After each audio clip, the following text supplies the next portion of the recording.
फरीदाबाद शहर में लगातार अवैध कॉलोनियों पर डीटीपी इन्फोर्समेंट के द्वारा सख्त कार्रवाई की जा रही है। बातचीत करिए हमारे साथ डीटीपी राजन चौधरी हमारे साथ है। सर, लगातार कार्रवाई आपके द्वारा की जा रही है जी, अवैध कॉलोनियों पर, जी। क्या कहना है? देखिए हमारी तरफ से इस ऑफ़िस के द्वारा लगातार डेमोलिशन ड्राइव्स कंडक्ट करी जा रही हैं। लगभग महीने के अंदर में 9-10 ड्राइव्स कंडक्ट करी जाती हैं, जिसके अंदर में जितनी भी अवैध कॉलोनियाँ हमारे संज्ञान में आती हैं, उनके खिलाफ एक्शन लिया जाता है। इसके अलावा जो ऑफ़ेंडर्स हैं, ये अवैध कॉलोनियाँ काट रहे हैं, उनके खिलाफ एफ़आईआर भी दर्ज कराई जाती है, ताकि मुकदमा कोर्ट में चल सके और जिन्होंने भी ये ऑफ़ेंस किया है, उनको नियमानुसार जो भी उन पे कार्रवाई होनी है, वो हो सके। तो चाहे लीगल एक्शन हो एफ़आईआर दर्ज कराने के द्वारा, चाहे मौके पे डेमोलिशन का एक्शन हो, दोनों ही हमारी तरफ से लगातार लिए जा रहे हैं। सर, लगातार कहीं न कहीं फरीदाबाद के 3 गाँवों में तोड़फोड़ की थी। जी। कितने एकड़ में की थी और अ, किस तरह से सूचना आपको मिली? देखिए वैसे तो अब जैसे मैंने आपको बताया हम हर महीने कर रहे हैं पिछले 5 महीनों से, उससे पहले भी करी गई हैं इस साल में सब शायद सब पिछले साल से 3 गुना कार्रवाई इस 2025 में करी गई थी।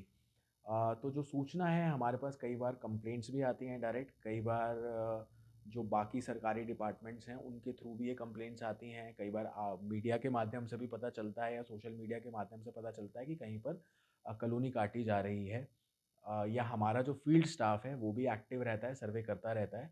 तो जैसे ही हमारे संज्ञान में आता है, हमारी तरफ से जो भी नियमानुसार एक्शन है, जैसे नोटिस का इश्यू करना हो और हमारे जो नोटिसेज़ हैं वो इश्यू करने के बाद भी अगर कोई अवैध निर्माण या अवैध प्लॉटिंग को जारी रखता है, तो डेमोलिशन की कार्रवाई भी करी जाती है और एफआईआर भी दर्ज कराई जाती है। और अगर हम रिसेंट पिछले 2 दिनों की बात जैसे आप कर रहे हैं, तो परसों हमारी तरफ से 3 गाँवों में लगभग 10 एकड़ का एरिया था, जिसमें 3 गाँव आ रहे थे, जाफ़रपुर माजरा था, नगला माजरा और रायपुर कलां।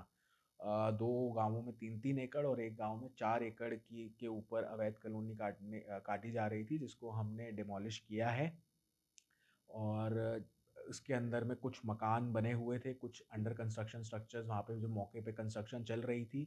कुछ डीपीसीज़ थी 50-60, तो उसको हमने डिमॉलिश किया है। इसके अलावा जो कल की कार्रवाई की अगर बात करें तो ग्रीनफ़ील्ड कॉलोनी है फरीदाबाद में, वहाँ पर कुछ दुकानें थी जो रेज़िडेंशियल प्लॉट में बिना किसी परमिशन के चलाई जा रही थी, पूर्णतः अवैध थी, तो उसको हमने कल डिमॉलिश कर दिया है। इसके साथ ही उसी ग्रीनफील्ड कॉलोनी में 200 मीटर के आसपास स्ट्रेच था जहाँ पर रोड के ऊपर में अतिक्रमण था। उस अतिक्रमण को भी हमने हटाया है। अगर आज की बात करें तो आज हमने पाखल में कुछ इंडस्ट्रियल यूनिट्स या कुछ फार्म हाउसेस बनने की हमारे पास में कंप्लेंट थी, तो उसके ऊपर एक्शन लेते हुए वहाँ पे डेमोलिशन ड्राइव करी गई है। सर, लगातार जिस तरह से भूमाफ या अवैध प्लॉटिंग करते हैं और लगातार ये कहते हैं कि हमने सीएलयू पहले करवा लिया, तो किस तरह से उन पर रोक लगा सके? देखिए, रोक जैसे मैंने बताया हमारे पास में 2 ही एक्शन लेने के तरीके हैं, एक एफआईआर दर्ज कराना और एक मौके पर जाकर डिमॉलिश करना अवैध निर्माण को। तो दोनों ही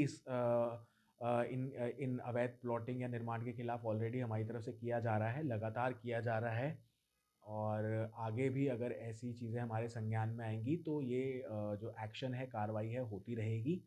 और ऐसा बिल्कुल नहीं है कि अगर एक बार कहीं कार्रवाई हो गई तो दोबारा नहीं होती। आप लोग सब देख रहे हैं कि कई कॉलोनीज़ में बार-बार कार्रवाई करी गई है।